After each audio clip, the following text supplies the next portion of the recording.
Hello and welcome back to my YouTube channel. I have a guest today, Charlie from the Projector Movement, and since we are both projectors, I wanted to have him over also because we had amazing conversations already on his channel about deconditioning and being a projector, and we want to continue right here to link it up with astrology and what deconditioning really means, because we found a lot of correlation to the archetype of Pluto, which is death and rebirth, and so we want to talk about that and potentially also about Saturn and all of the experience of learning and growing through struggle, right, which is part of understanding I'm a projector, what do I do with that, and but before we dive into it all, introduce yourself, Charlie. Who are you? Why are you here? Why am I here in this moment? You don't know. I just wanted to hang out with you. Yeah, true. So yeah, my name is Charlie, and currently we are both in California. Very blessed to be here, and I've been on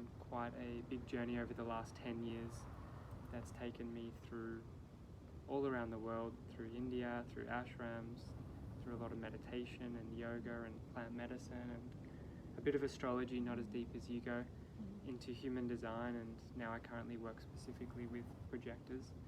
And yeah, it's just I love sharing, I love business, I love transformation. I think I was telling you a little bit about my astrology. I've got Scorpio Moon. Yes.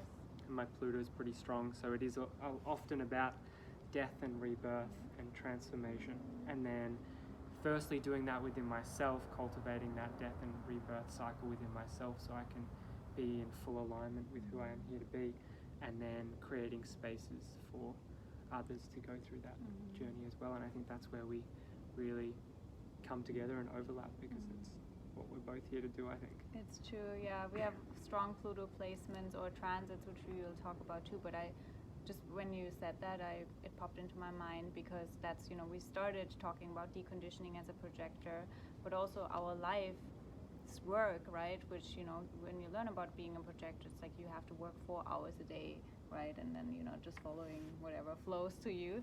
But, even what you shared, like, I've been through so many deaths and rebirths, and for me it's the same. And that's our work. We work literally 24 hours a day, if you want to say so, because we work on ourselves. Yeah. And then we share it, and then we learn through all of our experiences, and that's how we hold space for others and create healing opportunities for them. And a big part for you is also ceremony and just like helping people get into the body, right? And emotional transformation. So it's really beautiful, because I feel like at the highest expression of being the embodiment of a projector is walking the talk, because we can't help but walk the talk. We're just like in it all the time, right? Constantly in it. We're constantly feeling, we're constantly intuiting, sensing, absorbing, focusing outwardly. And yeah, every year of my life, I think since I left school, so since I was 18, has been a total rebirth. Every single year I've been into something completely new, and then it just seems to all start to create this beautiful magical puzzle. And it's like, wow, I'm a splenic projector, so I'm here to really be in the moment, deeply in transformative places. And as you mentioned, ceremony, now I'm moving into the plant medicine space. I'm not sure if you talk too much about plant medicine on the podcast, and I will have an interview upcoming about psilocybin in particular, because it's been like really transformative for me. So I love that we share that passion for that kind of medicine in particular. Yes. Yeah, psilocybin is a potent medicine, and I think it's probably been 9 or 10 years of me participating in ayahuasca and psilocybin and San Pedro, and working with a lot of these ancient medicines and technologies from the Amazon jungle and passed down through natives. And more recently I've been called, with everything that I've done, to actually start to create spaces for people to come and heal. And in those moments, it's talk about heightened death and rebirth and transformation and ancestral karma and relationship and everything just coming in and having to hold that space of subtlety, but where people are literally dying and being reborn over and over again. It's a potent space, and that's where I feel at home, really. Yeah, it's funny that you said that, because I was just about to say, I feel like, obviously when we learn about being a projector, you are a guide, but I feel like we are all guides for each other, to walk each other home, to guide each other home, and so we have to find home within ourselves first, and that's like a lot of resetting, a lot of deconditioning that could look like astrology, right, where you understand your cosmic blueprint and you come back home to your soul and understand, okay, that's why I'm here, not what I've been conditioned to believe why I'm here. And then human design also helps you, okay, that's my energy, that's the reset I need. And when we talk about plant medicine, for me it's a fast track, so to speak, or an amplified reset, if you want to say so. But you can create a reset in so many different ways. It's just like what tool works for you. And I feel like as a splenic projector, and you have a lot of openness, you can really tune into someone and know, okay, they need that kind of reset, right? Yeah, and I think it's all so important. So like knowing about astrology, knowing about human design, initially it comes probably more through a mental lens of like, oh, like this is me, and oh cool, understanding myself more mentally. And then where I come alive is actually taking that knowledge into the body, into the nervous system. And that's why these spaces, especially in person, it doesn't even have to be plant medicine, but just having groups of people come together and go through transformative experiences, exercises. And yes, plant medicines can really, you can put the accelerator down. People say, one ceremony can be 15 years of counseling. Yes. But it can take you that deep, but then we do need to then come into life and bring that in through the body and work at it, integrate it, which is so important. It's true. I was just talking to one of my good friends and past clients yesterday, and she said as well, she loves the idea of retreats and ceremonies, but there's also, that can be abused as like an escapism too, where you get addicted to hopping from one ceremony to another, but it's also, we have to do the work every single day. It's not just like you go to a retreat and you're healed. And it's the same thing. You don't just go to a doctor and take the medicine and then you're healed. It's just like, overlaying the symptom. Like we always have to go to the root, to the bottom, and we have a lot of Scorpio energy, both of us, so we go deep. But that also means we have to go deep ourselves, right? And so that's when, you had a lot of Pluto transits recently, or still, we constantly have Pluto transits, right? You can never escape Pluto. But you are born with Pluto, I think, in the 10th or 11th house, so that means you already had Pluto in all of your 12th house, and now entering the first house. And I talked on this channel before that I think it's really fascinating to look at, okay, what areas will Pluto hit in my life, because it won't go all around the chart. Because it takes like over 200 years, doesn't it? Yes. So you really only get 90 or like 25% of the slice. So a couple of areas only, because the houses are the areas, right? So why does it make sense that Charlie had Pluto in his 11th house and then in his 12th house, which is really, really deep, really, really, could it be even isolating, right? Could be even, escaping completely and falling into addiction, or maybe even dying, right? Could be all of that, because we have a spectrum of what it means. Yes. And then entering the first house, which is like all about transforming yourself again and again and again, right? Yeah. And me, I'm born with Pluto in the 12th house, so I know how it feels having Pluto in the 12th house, right? And I've had Pluto in all of my first house, and that meant a lot of, transforming and transforming and transforming. And it's interesting that we both work with human design in particular, but also with like ceremony and death and rebirth experiences, not just for ourselves, but also for others. Yeah. Right? It's like we signed up for that, and we can't help but do the work that we do, right? Yes. It's fascinating.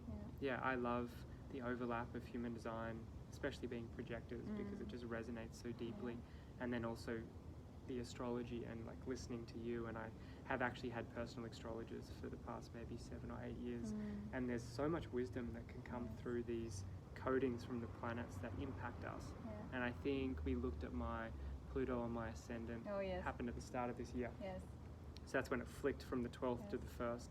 So there's a total, currently I'm in this apparently like metamorphosis, like I'm literally being broken down to be reborn into the first house of what am I here to do. And this year has been a total can't even put words into it. Yeah, But, for it's- everyone, but for you in particular, it's been Every week there's been a death, yeah. and it's been a grinding and a crunching, but in that there's been so much beauty and magic that's come through that couldn't have come through if I had just kept on the same path. Yes. So I'm really grateful that I did have the courage to let go of certain things, which has had me come here and be in this moment with you today. Yeah, for sure. And it's also again interesting, you know, how that fits into the context of even 2020 as a year for everyone, right? So how does it make sense that you now discovered an even deeper connection to plant medicine, and how could that potentially lead us into the future and, you know, the change of this world? Like, what's your role in that? That's always something that I love to emphasize. We are not here by accident. We take up space on this planet in 2020, right? And there's so much shit going on already. So why do we take up space? So we signed up for this, right? So what do we want to do? Like, how do we want to create the change? And, you know, the work that you do already heals so many people, right? So many people. And so we have to see the ripple effect as well that our work inside of ourselves does, but then also the service we provide for others. Yes. Yeah. Yeah, I feel very grateful and gifted that any transformation I go through, or any healing I go through, or any experience that ripples out to other people, and that is the work for me to transform myself, which ultimately transforms the spaces within and the container that can be held, and that I've been able to create a life that is deeply in alignment with what I love to do, which is die and be reborn, apparently. The soul does. Apparently Charlie, myself. sometimes it's like, I'm not Maybe sure. I'm a little like, I'll die again, I'll die again. So we just keep going, but it's amazing when you go through it of like, whoa, this is intense, but then when you sort of look back, it's like, it all makes sense. Yeah. The puzzle starts to, and I'm still in it, you know, we're in it our whole lives. Yes. So it's like this puzzle just keeps coming together. And I'm really grateful to have met you, and I feel like our puzzle pieces are somewhat aligned, and it's like we even found out that we're going to Sedona at a similar time, so we might even meet up in Sedona, Arizona, which will be pretty magical. Maybe we can make a little video there as well. Oh yes, Different backdrop. Yeah, talking about safety in the root chakra. I love Sedona. Different frequency there. I would love to speak with you about safety. Yeah, it's a big one. Yes. I was just about to say something else. Oh yeah, I wanted to know if you have a left angle cross in your design. That's a little bit like out there, but it just popped into my mind. The Your incarnation cross? incarnation cross, I think I'm the right angle cross of penetration 3.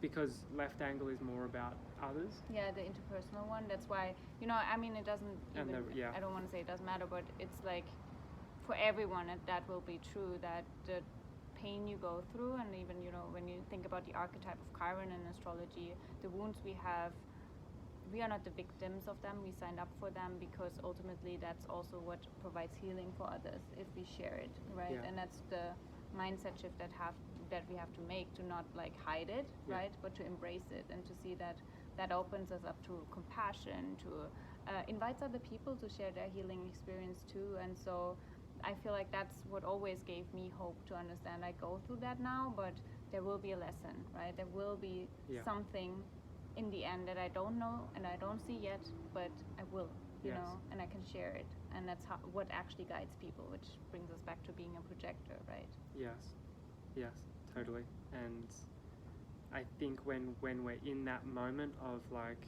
going through a lot, because for everyone currently, it's like we're going through a lot, but then if you've been born with a certain astrological makeup or birth chart or transits, it's heightened at different times. And it's all, I think we were talking about this the other day, it's like a birth. It's like going through the birth canal. And you have to go through the birth canal. Like there's no escaping. You can't go back and up. You're going out. So in the going out, it's like, okay, I know I have to go through here. How can I relax and find safety in my nervous system as I go through? Because I'm not going to get as constricted. I won't get as hurt. I won't get... So just relaxing into that, I think, is a beautiful thing. It's tough to do in the moment when things are happening and challenges and all these things, but the more that we can relax, find safety. Yes, it's so good that you brought that up too, because it, you know, reminds me again, like talking about astrology. Aries is the first sign, the first house, right? And that's like all about the breath. So how can we relax? It's like coming back to your breath and your own rhythm of the breath. And after our conversation on Tuesday, I also like had this, I shared an Instagram post about being in the birth canal and how, you know, we are rebirthing like this whole, I don't want to say the generation, but like everyone on this planet right now is rebirthing the Capricorn archetype. Okay. Because we have to restructure even how we see the Capricorn archetype. Everyone probably at this point thinks Capricorn is just evil and Saturn is the devil, but that's not true. We just like had maybe a little bit of a distorted approach, so we are rebirthing that archetype. So we are all in the birth canal of this archetype. Wow. So we can restructure the world, and that's why it's not a coincidence that many people that provide change right now have a lot of Capricorn planets, right? You have a lot of Capricorn planets. Saturn is 0 degrees Aquarius, right? And so not in Capricorn, but still like, you know, we have a lot of Capricorn stuff going on. So that means we have been through a lot the last couple of years. With Pluto, with Saturn, with like everything. It was distinctly for me personally, December 2018 was when I was like, whoa, my life's going on fast forward. And it felt like I was going down rapids. Yes. Like this boom, boom, boom. And I was just like trying to like relax and hold on. And through all of that, it's challenging going through, but what it feels like, it's like there's this river that goes around, and I could have taken, 10 years to just cruise around, but life was like, no, you're going straight down a shortcut rapid, and you might get hit a bit, but good luck. You're gonna make it. And who knows, maybe I'm probably still on that rapid, and I wonder when it'll land. Let's see what your Saturn I'm grateful for everything that has come about, even in the challenge. So as I say, hindsight, it's always beautiful, but during it, it's like, whoa, it's a lot. And so what would you say, just to wrap up also this video, how did it help you knowing you are a projector, being a projector during these challenges especially? Okay. I would say the biggest is acceptance, to actually relax, to actually soften, to actually take breaks, to go for walks, to in the middle of the day multiple times lie down and breathe, knowing that I don't have that huge amount of energy and I will get burnt out. So that was a big one for me, just giving myself acceptance to breathe deep, to slow down, to relax. And often when I do that, I release a lot of tension, and I can feel it because I start to yawn, like tears start to come out of my eyes, and it could just be 10 minutes, and I like get up and I'm like, wow, I feel like I'm reborn. I can breathe, I'm reborn. Whereas before it's like, oh, like I should really do this, and I can't even see that there's a little tension that I'm in. And it's like, oh no, drop. And then I come out and I'm like, everything is brighter, so it's literally a death and rebirth just by me allowing myself to relax. Yeah, I love that. And I feel like that's interesting too, because again, you're a splenic projector, and for me it really meant like the last 2 years using my voice more was what keeps me sane. Like that's when I started a podcast, when I just I knew I have to speak, because otherwise I just like, I don't know what it's coming out. I gotta, it's what keeps me sane, even if no one would listen to my podcast, I just need to talk it out. Yes. It's just, and I started with just recording myself. And that's how we come back home to ourselves first, right? And that's when we can show up for others. And ultimately, even through you learning about the body, right, in that process, that's obviously what you help other people with now, too. So. And as you said that, me being a splenic projector, one thing that I've just really enjoyed is picking up the guitar. So intuitively connecting with this instrument, building a relationship to the guitar is very splenic. It's very in the moment. I'm listening, I'm in the moment, which takes me deep into the moment, which has been a beautiful thing that's come through. Yeah, it brings you back to your own frequency. Yeah. Totally. Beautiful. All right, Charlie, where can we find you? I will probably link everything down below, but also when we talk about like ceremonies that you're hosting, anything people can reach out to you, or how can they learn more about that? Cool, you can reach out via email. It's just my name, charliemcguinness@gmail.com. And then also if you're a projector or interested in human design and you want to find more, Kathi shares amazing things as well about projector nature. Maybe we'll collaborate sometime in the future with something specifically for projectors, but I also have a website, projectormovement.com, and there's a lot of resources there specifically for projectors. Yeah, and an amazing Instagram, the Projector Movement. Oh yeah, and an Instagram. So yeah, we'll put it down below. Yeah, everything is down reach below. out. And definitely go to Charlie's channel or the Projector Movement channel for the first part, because that's all about conditioning or deconditioning. Yes, this was the second part. Yes. So jump into the first now. Who knows? Who knows? In which order? Okay, perfect. Bye. Okay, bye-bye.